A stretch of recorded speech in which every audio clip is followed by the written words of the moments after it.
Deflect. Deflecting functional Kenpo.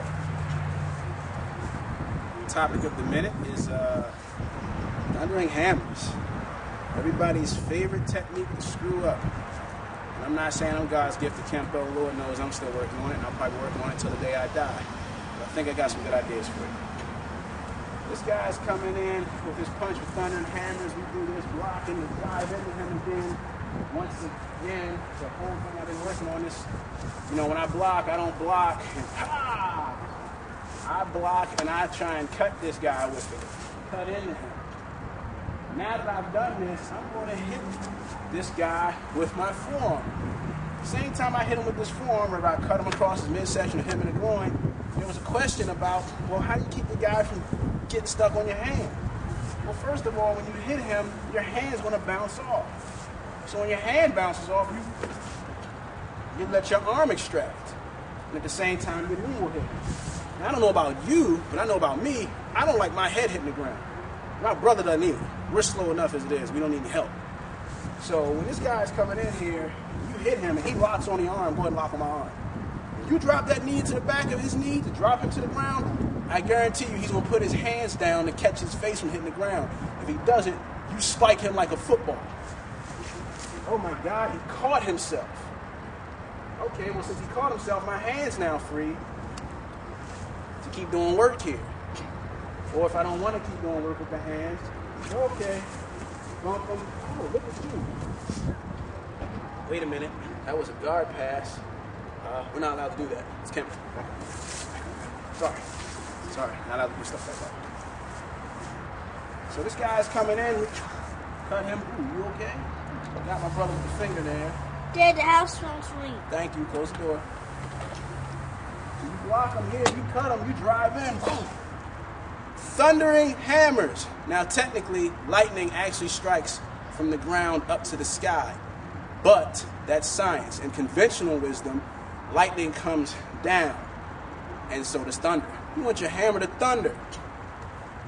Down, down, down. Well, if your hand's got to hit down, your hand needs to be up to start with. So when you step in and you cut this guy, you bend him over here, this hand is up here and it's high. It's high, leg checking, hello, and you're ready to come down. When you come down, this hand is going to orbit. Oh, big circles, big trouble. Tell you what, when I hit you, tell me what kind of trouble I got in. I'm going to let this hand circle around and come back down with my other hammer. Up to down, up to down.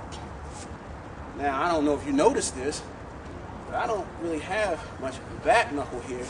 My brother's dropped to the ground from those leg checks. We'll say that I delete the leg checks because this is a common theme. So,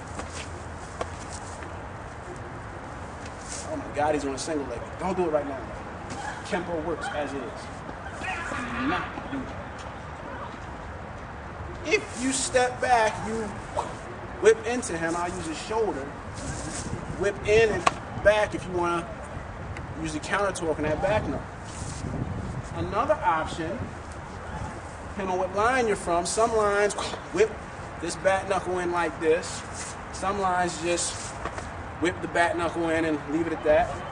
And some lines claw to turn the face and load it up, and they drop down with the back knuckle. Then you can come up and do all kinds of stuff to them. That's inconsequential. All of that is in the event that you didn't drive into him and drive him down. Now, someone asked a while back, well, what if I drop the guy down this far and I want to pick him back up?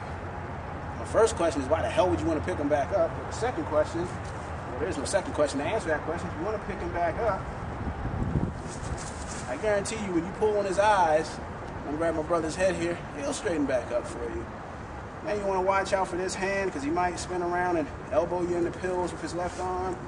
So if you want to negate that, you turn his neck the other way. It won't happen. Turn his neck the other way, chop him right in the bridge of the nose if you want. Or you can sit here and check his knee. I'm putting my right foot on the outside of his right leg, so that he can't stick his knee out and brace himself. And lay this guy down ever so gently. And then you can ever so gently drop your left knee on his face. So that's some basic stuff on thunder and hammers. Basically, when you drop back, just